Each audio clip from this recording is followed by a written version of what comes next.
Hello, I'm Dr. Shelley Malka from Lechaimkids and Empowered Jewish Parenting. All parents know that teaching their kids responsibility is a critical life skill, and yet this issue is deeply misunderstood in our society. Who is accountable for what? Parents are often confused about whether homework, for example, or kids getting up on time is their responsibility or their kids' responsibility. When you are not crystal clear about where your accountabilities end and theirs begin, it's going to be reflected in your behavior. You'll become hesitant. You'll become angry and resentful with your kids.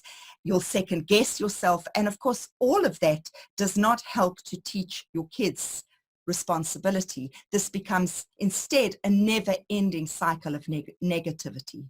If you want to find out how to be more clear about where your responsibilities begin, where they end, and your kids begin, please click the link below.